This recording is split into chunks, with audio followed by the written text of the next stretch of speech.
Hi, I'm Massimo and I travel the world in search of good food and interesting places. And I think I found one right here in Charleston, South Carolina. Can't wait to be sinking my teeth into some of the local fare. Pork, shrimp, grits, rice. You know what grits is, where I come from? Polenta. And I like big bowlfuls of it. But first, I want to enjoy myself a little bit. Ciao, ciao.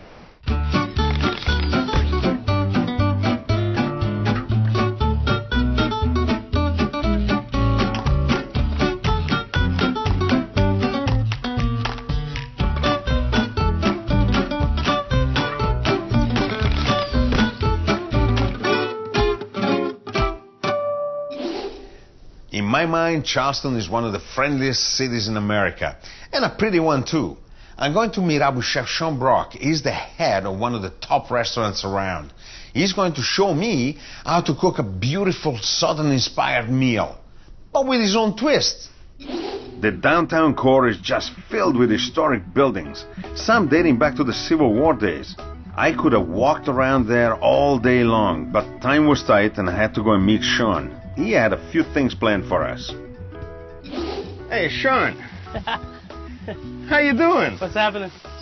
Oh, fantastic. How are you? Welcome. Fantastic. Minding the green onions here? Yeah, check them out.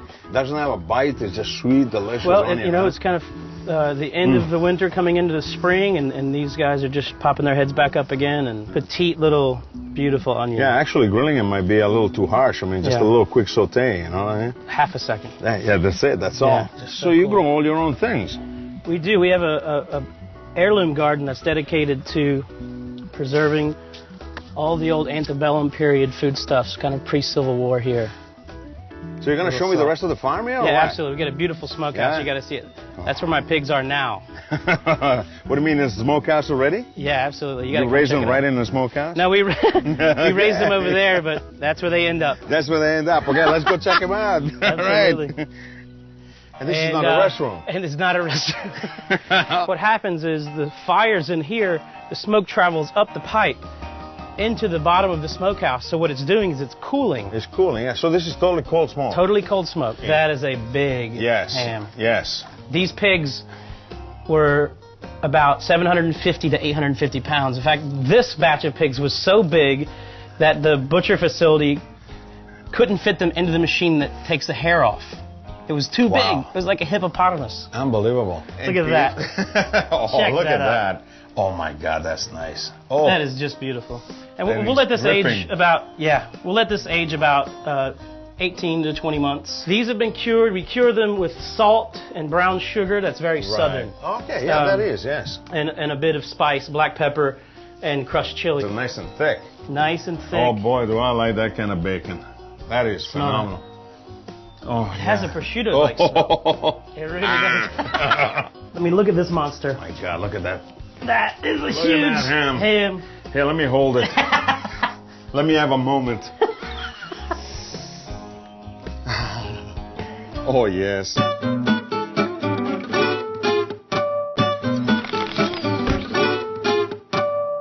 Sean took me to the Fresh Fields Village Market to pick up some locally grown produce and a fish that everybody goes crazy about, called triggerfish. Oh, look at that. Yo, there you go. Incredible. This is popcorn, all right, man. What are we doing? Well, cool. Let's check it out. We got a couple ideas for some dishes tonight. Check this table out. A lot of stuff on this table is very, very, very important. Oh, man. Look how beautiful this is. What a great place to shop here in the Low Country. Unbelievable. One of the dishes we're going to do tonight is a dish that we do every day at the restaurant. A fish course. Right. But really utilizing as many of these vegetables as we can get. It's a dish we serve at the restaurant. And all right. What I love about this dish is it's a reflection of the market. Okay. It's about a trip to the market. And kind of the inspiration was pistou, which I'm sure you're very familiar with. What do we need for it? Well, these look great. Zucchini. Look at these beautiful beets. Look how consistent these are. Use the stem as well, huh? Yeah, I love the stem. Yeah, you braise it off. You could pickle the stem or braise it. Napa cabbage. Well, that's some nice texture to it. Yeah, you actually build in layers of flavor. Flavor on flavor on flavor. I like roasting these whole. Just roast the whole thing in the oven. And look at these carrots. Now, these are tasty carrots. put them through a juicer. Now we have carrot juice, and that's what we're going to braise the carrots in. So we're going to bring this whole dish together with a simple pea stew broth. Tons of fresh basil. We blanch the basil, it's going to stay nice and green, huh? Nice and green, really vibrant. Perfect. Man, we got a bag full of vegetables over here. What else do we need for this recipe? I think we should put a piece of fish on top. Piece of fish it is. Let's go get it. Let's check it out. Yeah. This one is triggerfish. Triggerfish. And this for a long time, no one cooked this. It was kind of a bycatch product of the grouper boats. Not a lot of people knew how to fillet them or how to cook them, so they really weren't used a lot. Now they're on every menu in town. Really colorful. But what's cool, I love about this is, you know, the dish has all these beautiful vegetables, so we really need a very delicate fish to go over the top. Absolutely, yeah. And that's what this is, just really fast, salt and pepper, How would you do sear. it? Seared. Yeah, well, we have a plancha, and we're just going to get a nice crust. And what's great about this fish is by the time you get the nice crust, it just melts through and just finishes cooking. 10 pieces? I guess. 10 pieces. Let's do a dozen. Yeah. 10 pieces. 10 pieces. A baker's dozen. Make it 13. All right, let's go cook.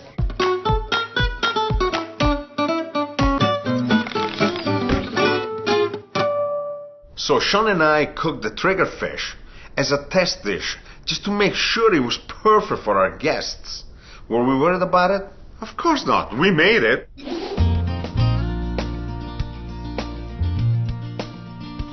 As soon as I arrived, we needed to start cooking. Sean and I compared notes on our cooking techniques and styles, and figuring out how to combine them to make an incredible meal for our guests. I mean, personally, I like to just really, really cook them till they're soft. Okay, then let's do it. Now, the beets, we can roast them like this and peel them after, right? Yeah. But you said we're going to poach them in their own juice, Yeah, right? we like to put them in a pressure cooker. Pressure cooker, that's... With beet juice. Yeah. It's okay, put a little bit of water on your hand and they don't sting anymore. Want to help me? Oops, I was wrong. They just sting, yeah. Very quick. Oh, yes, in and out. Just to bring out the color, right? Yeah. It's beautiful. Just the in and out brings out the color is the best, huh? That way you can really retain the flavor. Thank you. The onions, huh? Onion is the queen of the kitchen, buddy.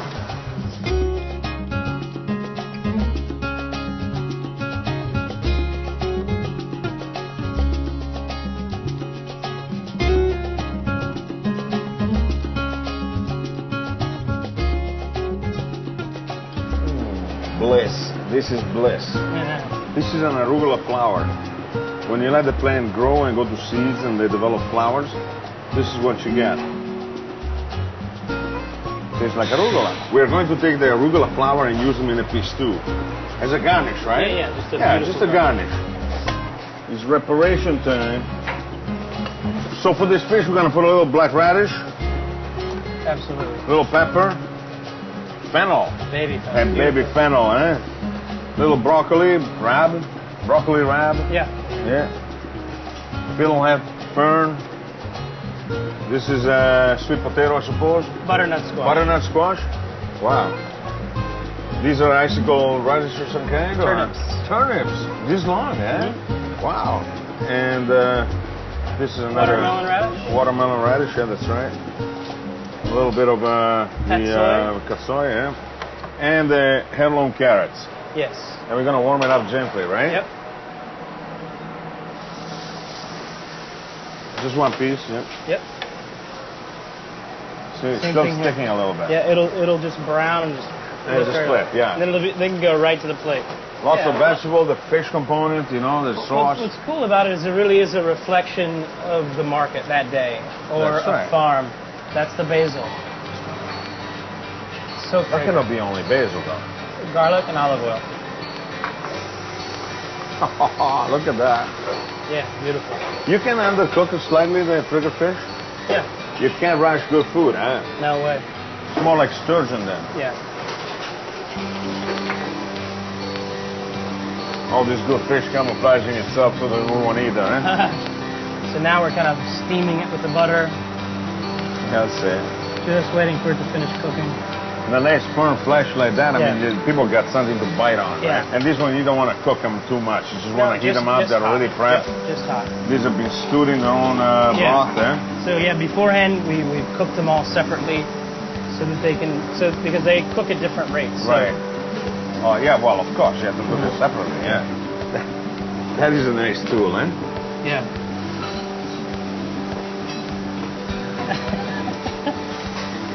By the time we plated everything? Yeah.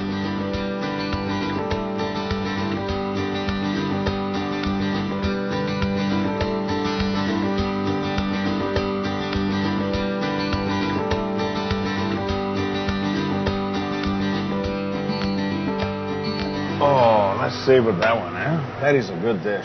It's a great dish for a restaurant to have because it's about the quality of the fish and the quality of the vegetables and the herbs and 17 different flavors. Easily. At least, eh?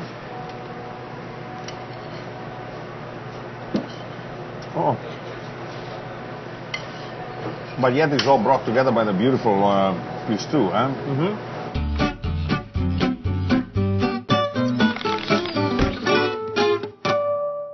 Cooking rice, it's easy. But cooking it right, it takes practice. Especially when you have to use ingredients that you're not familiar with.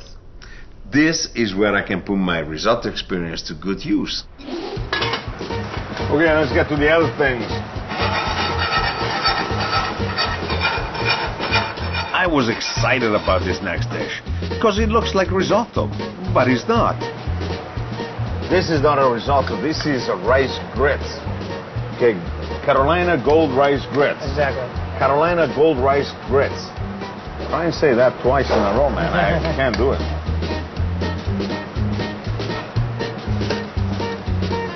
Maybe a little bit more, eh? Oh, baby, yes. Oh, that's beautiful. Yeah.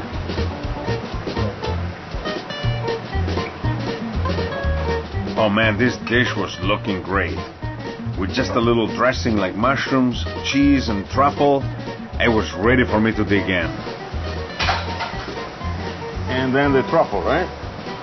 Well, we had the mushroom, but that's It's a good thing to surprise. So in 1685, Yeah. there was a merchant ship coming through Charleston from West Africa, from Sierra Leone. Right. And it was carrying rice, and the ship needed repairs, but they didn't have the money to repair the ship. Right. So they traded this rice seed, and this is the original one. Wow. Okay, and that's what they paid to fix their ship. Ah. So we started planting them. Right. Rice plantations started popping up, and Thomas Jefferson, being very involved in agriculture at that time, saw an opportunity to export rice to Europe. To Europe, right. So it's somewhat of a medium grain And rice. they call it gold because of the actual distinctive color, which this one here Yeah, absolutely. is got all kind of variations a little bit. It's a little darker. Eh? Yep, you can see that. Man, you need to be really keen with your eyes to figure that one out. But still, I mean, that is a beautiful color. Man, you can make this a breakfast, Yeah, yeah. lunch, dinner. Dessert, you can make rice pudding. Beautiful rice pudding, that's right. Oh, that's going to be good.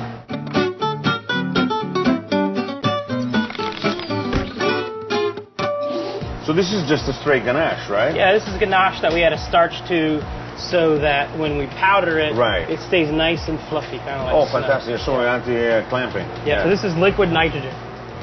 Okay. And so for the dessert, the inspiration is candy bars. Okay. Just beautiful American candy bars. All those layers of flavor, that caramel, peanuts. We're going to have a puffed corn product, so it's crispy. And then for the chocolate element, just to make it interesting, we've just taken this simple ganache. Break it up into it? Yeah, we're going to break it up. So now small pieces? Or? Yeah, just small pieces. We're going to drop that right in. So this is going to freeze it rock solid, so it's super frozen. You could do that at the table. Yeah. What we're going to do is we're actually, after this is totally frozen, we're going to add it to the blender. How long does it take for it to freeze? It's frozen. The second it gets in there, it might take 5 seconds. Would that happen to you and me as well? Now we've got these... Oh, look at that, frozen solid now. Frozen solid. Oh, completely. Okay. So what we're going to do to make this snow. Right. We have that in. Okay. Look at that lid. Look at the ladle, man. It's gonna shatter. You know what you can do that's really cool is you can take this ladle, Right. let it sit in here like this, freeze it, Right. dip it into ganache that's soft. And have a bowl. It comes off by itself, Yeah. or?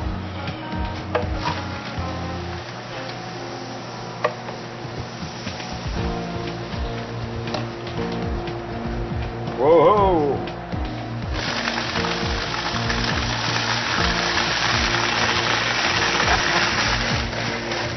So you can do it a few times, huh? Yeah.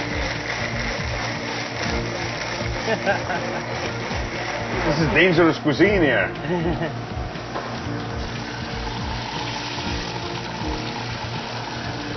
There you go. So it's like snow. If we could only have snow that tastes like chocolate, do you think anybody would complain anymore?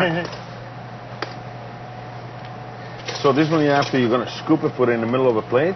We're gonna pile some caramel, Right. some peanut butter powder, some microplane peanuts, malt, some corn puffs, Oh, beautiful. Yeah. and Corn puffs like the cereal for breakfast. yeah, I like that. I like cereal. Have you ever had any accidents? I mean, people burning themselves, or? Absolutely, but you know it's really no different than using hot oil, Right, you right, know, right. or boiling water. You're gonna get burned. Yeah, so you're You know? gonna. So it's really not that much different. Let's put a disclaimer right on this one. Don't try this at home unless you know what you're doing. So this is just a simple mousse. Mousse, But chocolate what we're- mousse. yeah, but what we're gonna do is it's frozen. Yeah. Chocolate mousse. That's Blocks, not the frozen one. That's the frozen. Yep. Yeah. blocks of it. Then we're gonna like bathe it in the nitrogen.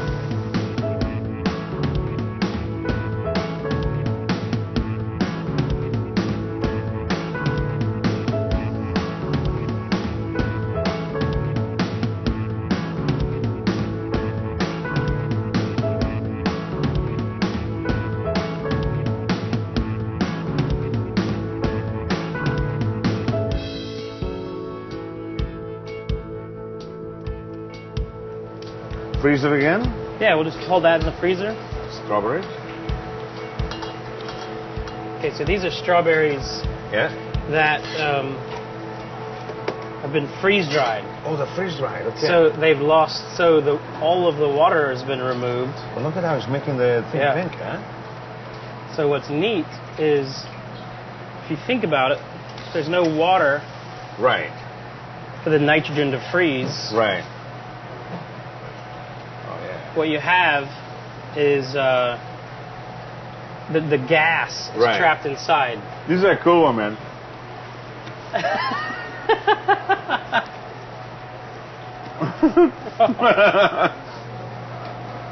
Morning breath after chicken wings and beer.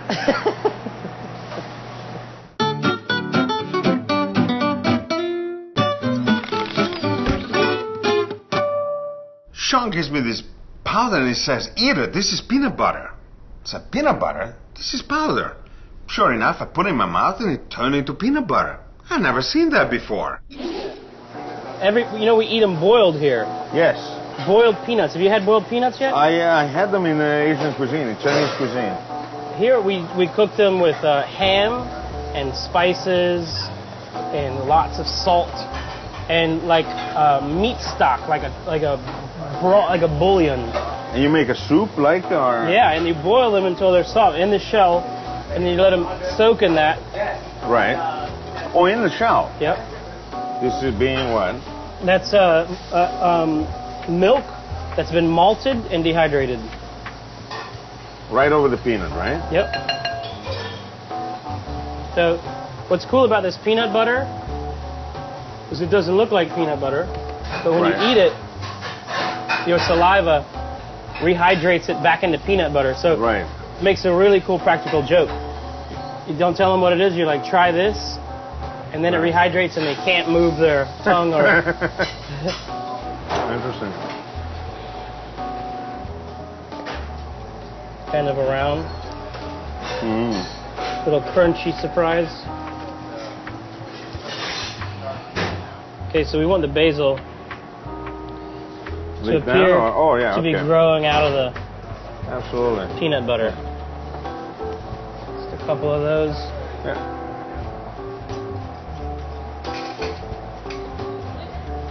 And several deceiving textures that start as a powder and end as a cream. Puree. Yeah.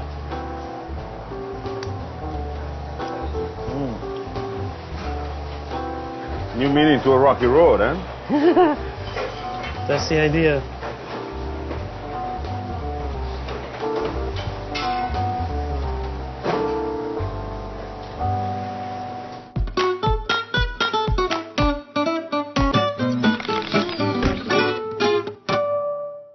The cooking was going great, and we made a few extra dishes for us, just in case. Now it was time to see if our guests like what we prepared. Serving time. Sean had everything running like clockwork. Follow him with an olive oil drizzle right into the green sauce, please.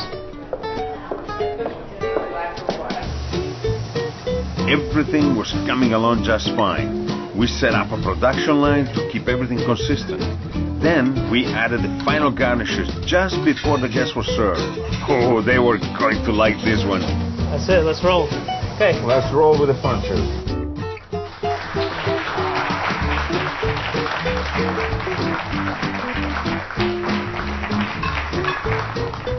It's basically the market in a bowl.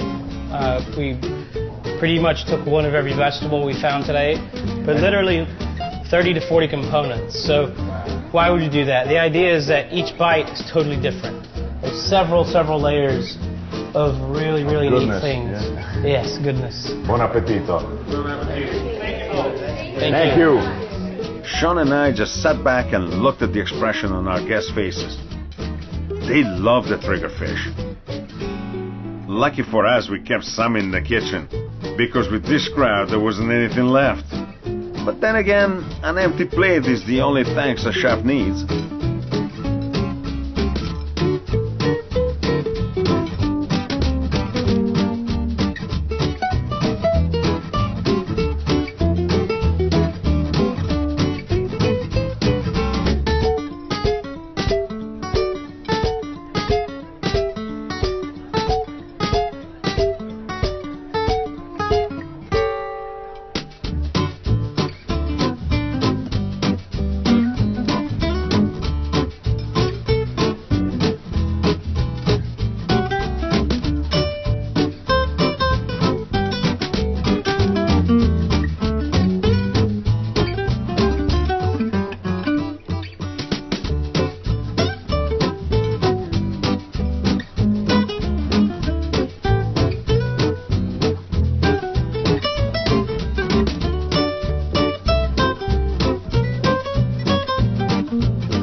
Roll that in liquid nitrogen so the outside is very crispy, and you crack it and the inside is smooth. That was very good food tonight. I'm very lucky to be here. This is fantastic. It's been a great experience. Sean Brock really knows his stuff. I mean, he grows most of the ingredients needed in his cooking. And man, can he cook. The stuff he prepares with liquid nitrogen is to die for. And his smoked hams are delicious. I mean, he really knows what goes into the food he prepares. He gave me a great lesson on good Southern cooking. Buon appetito!